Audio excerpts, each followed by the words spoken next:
They didn't just replace steam, they replaced an era.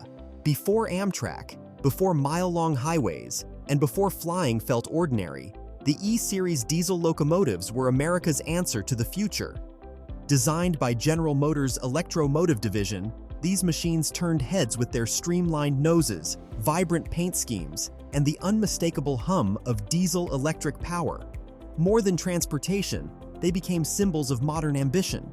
In this video, let's have a look at how the E-Series redefined passenger rail, the tech that made them legends, and why their moment at the top didn't last. This is the story of the diesels that once ruled the rails, and how time quietly left them behind. By the late 1920s, steam locomotives were still the kings of the American railroads. Towering machines of iron and fire, they had powered the nation through westward expansion, wars, and industrial booms. But these giants came with major baggage.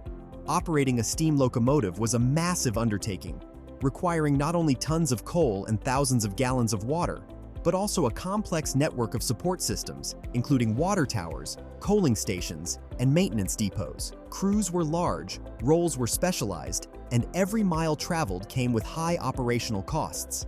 Then, the economic collapse of 1929 changed everything. The Great Depression ravaged the railroad industry. Freight traffic declined. Passenger ridership nosedived. Railroads found themselves operating at a loss, unable to afford the luxury of inefficient steam engines. Cities that once celebrated their smoke-belching locomotives now saw them as outdated and expensive. Enter the diesel-electric engine, a compact, more efficient alternative. It didn't need a fireman shoveling coal or frequent water stops. It had fewer moving parts, reduced maintenance demands, and better fuel economy. But in those early days, the technology lacked the glamour and prestige of steam. It was industrial, boxy, and uninspiring, not yet ready to lead the charge into the future.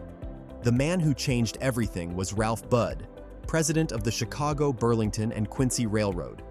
As the country struggled through the Great Depression, most railroads were cutting back. Budd was doing the opposite. He believed passenger trains couldn't just be saved, they had to be reinvented. He imagined something faster, sleeker, and more exciting than anything the railroads had ever offered. In 1934, that idea came to life with the Pioneer Zephyr, a smooth stainless steel train. Powered by a lightweight Winton 201A diesel engine, the Zephyr was built for speed and designed to impress. It had a bullet-shaped nose, flowing Art Deco curves, and a polished silver finish that caught sunlight like chrome. When it made its famous dawn to dusk dash from Denver to Chicago, the Zephyr covered 1,015 miles in just over 13 hours, averaging 77 miles per hour and hitting a peak of 112. People couldn't believe it. This wasn't the clunky, smoke-belching rail travel they were used to. The Zephyr was fast, quiet, and clean, and it turned heads in every town it passed. Other railroads took notice, and they didn't just want a copy. They wanted something even better. General Motors was ready. Through its Electro-Motive Division, they delivered the next chapter in diesel streamlining. In 1937, EMD introduced the EA, its first full-length purpose-built diesel passenger locomotive. It was massive, 6 axles, 2 diesel engines inside, and 1,800 horsepower under the hood. And its most striking feature? That elegant slanted nose, a face that would define the American diesel streamliner for decades. Each E unit came in 2 parts, an A unit with a cab and a B unit without, designed to run together in matched pairs. Every curve and vent told passengers, this is modern, this is speed, this is progress, and it worked. Orders rolled in from major railroads, Baltimore and Ohio, Santa Fe, Union Pacific, each wanting their own version, each painting them in bold liveries and naming them like ships. But raw horsepower and bold paint jobs weren't enough to win the future. What really made these machines legends was what they hid under the hood. So what made these E-units so revolutionary? First, the dual engines. Each locomotive housed 2 12-cylinder 567 prime movers, legendary engines in their own right.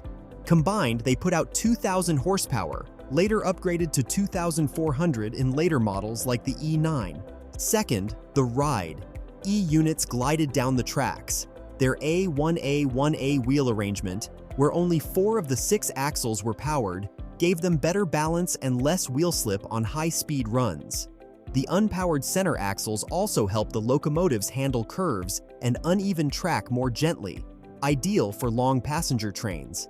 They were quieter and cleaner than any steam locomotive on the rails. And then there was the look.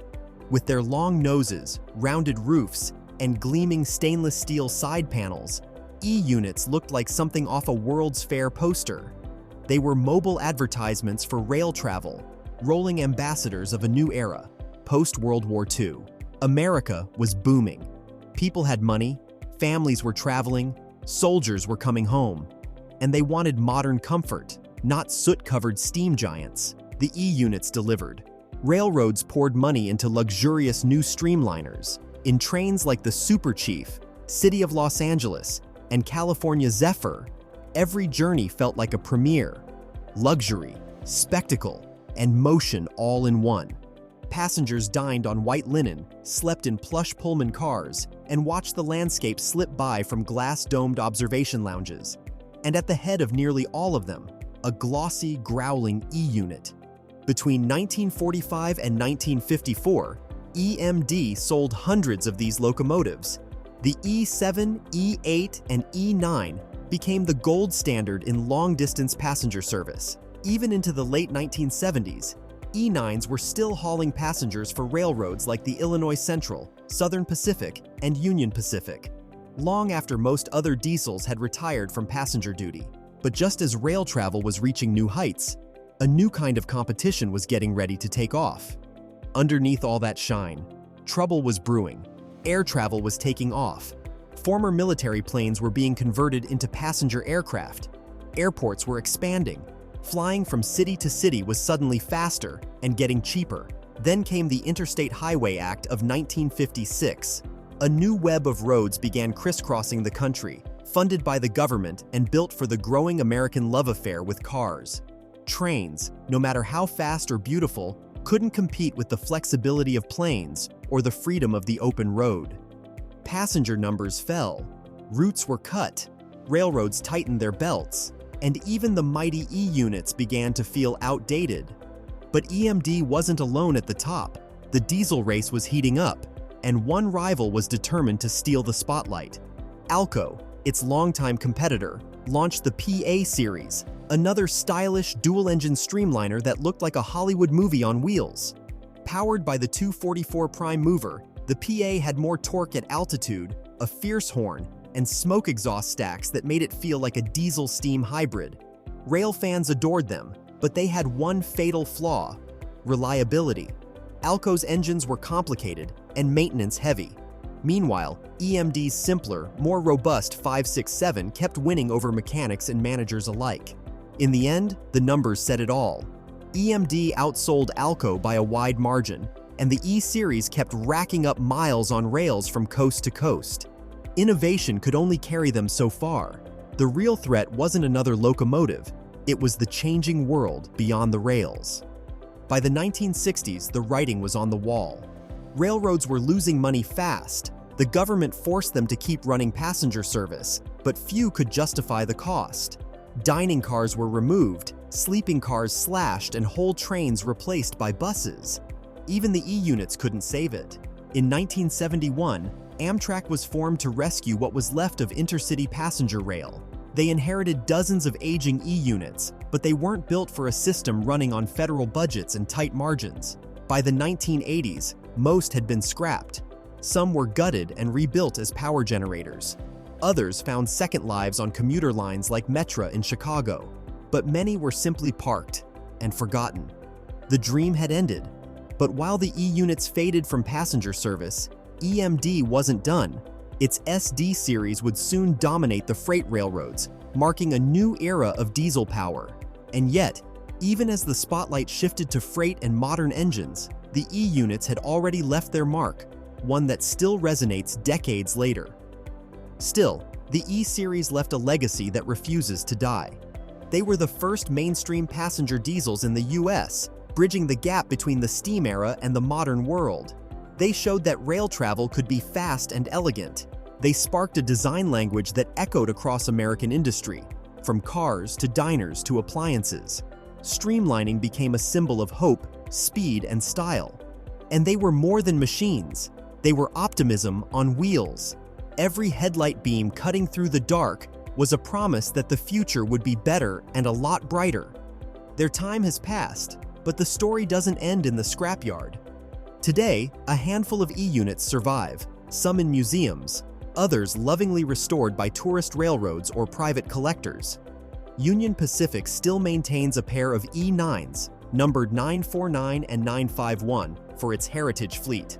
These units are fully operational and occasionally pull executive trains across the Midwest, living fossils in motion.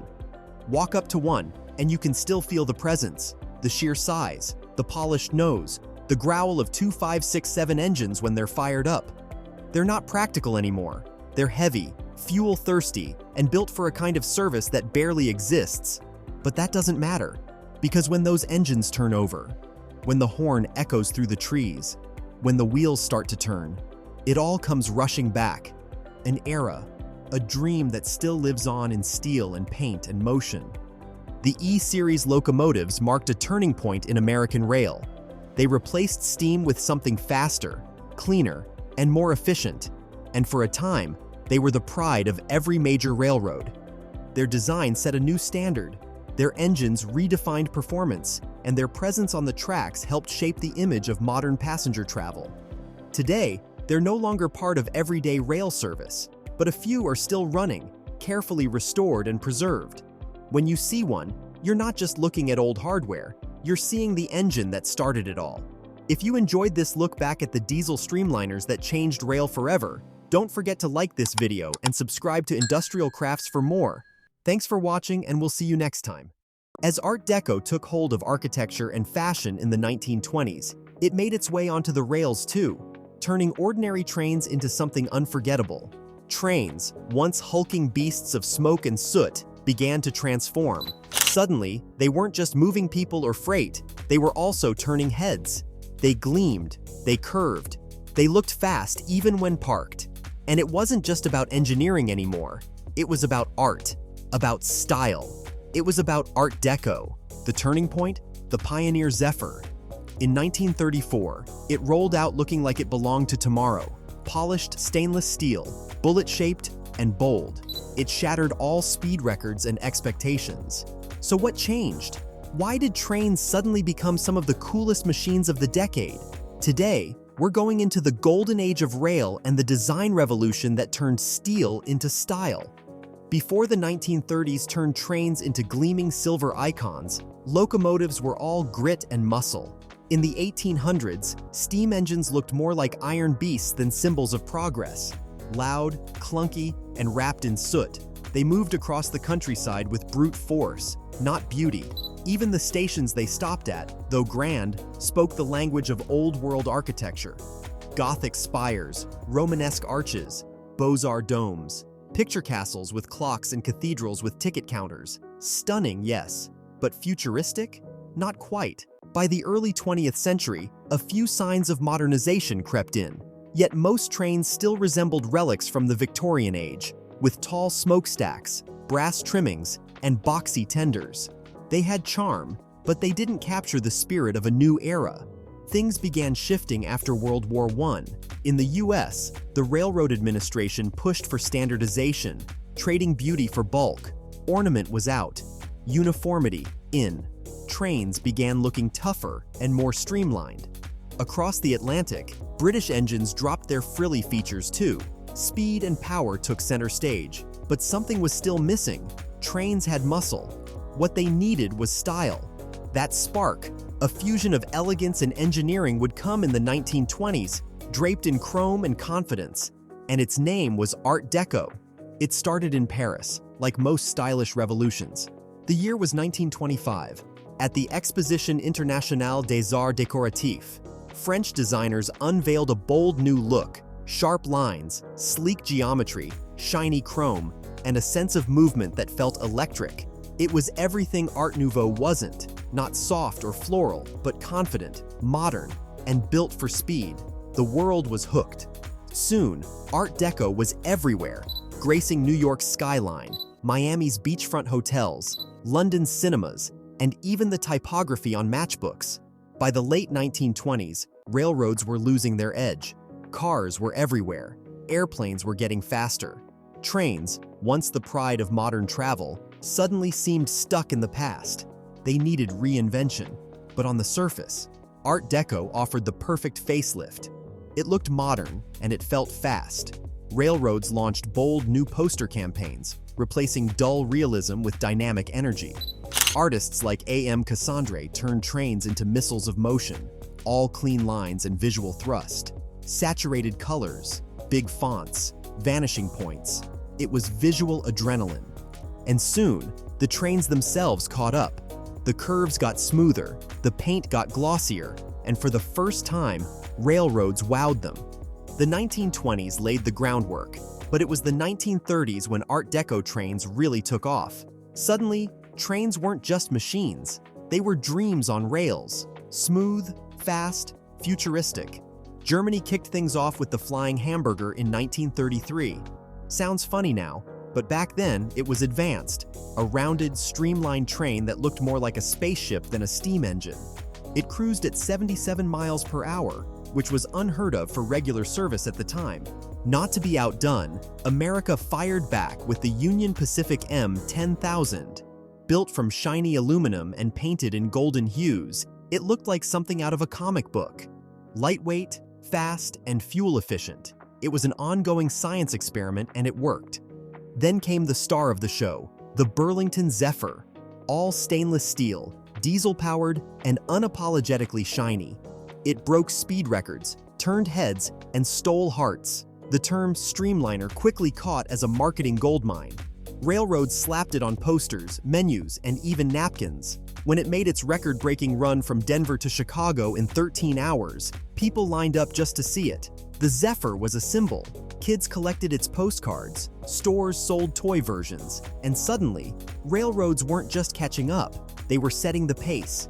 Even in the middle of the Great Depression, these trains reminded people the future still had room to shine. It wasn't just America jumping on the Art Deco train.